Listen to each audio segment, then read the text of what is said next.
ডিম ভাজাভুজি কমপ্লিট। এইবারে ভাজবো ফুলকপি। এবারে ফুলকপিটা ভাজাভাজি করে নিচ্ছি। দেখো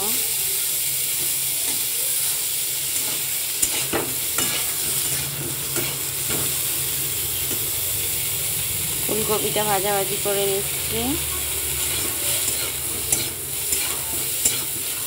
দেখেই বুঝতে পারছো আজকে কি মেনু আছে। ফুলকপি আলু দিয়ে ডিম কষা।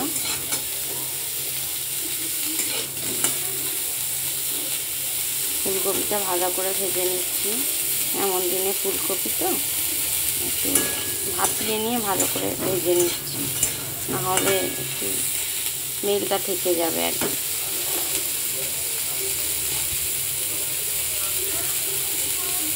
আর দেখো আলুটা ছাড়ছি, এই যে এখানে রেখেছি আলুটা,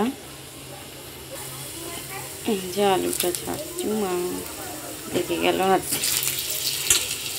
আলুগুলো ছাড়ছি।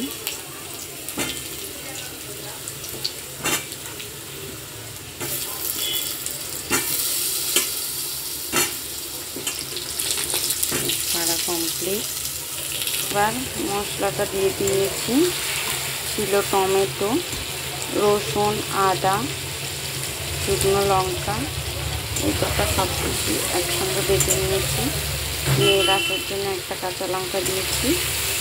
বেশি ঝাল খায় না, যার জন্য যে লঙ্কা দিতে পারলাম না, যে একটাই লঙ্কা দিয়েছি যাতে স্মেলটা আসে আর কি।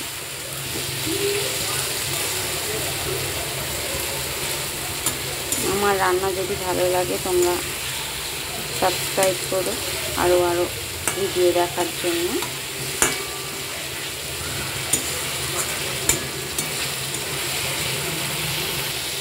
তোমরা সুন্দর স্মেলটা পাচ্ছ না, কিন্তু আমি পাচ্ছি। সবাই চলে এসে আজকে বাড়িতে রুটি আর ডিম কষা হচ্ছে, সবাইয়ের আমন্ত্রণ রইল। এবারে আস্তে আস্তে করে হলুদ, লবণ, যা যা মশলাপাতি দেওয়ার দিয়ে নেব। মশলাগুলো দেওয়ার আগে ফুলকপিটা এদের সঙ্গে আরেকবার কষিয়ে নিলাম, কষিয়ে নিচ্ছি আলুর সাথে।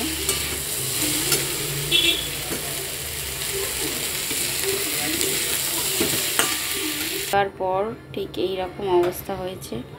আমার ডিমটা যেহেতু আমি ভাজা পছন্দ করি না, সেই জন্য সেদ্ধ দিয়েছি, সেদ্ধই তুলে দিলাম ডাইরেক্ট। জল দেওয়ার পরে অবস্থাটা দেখে নাও।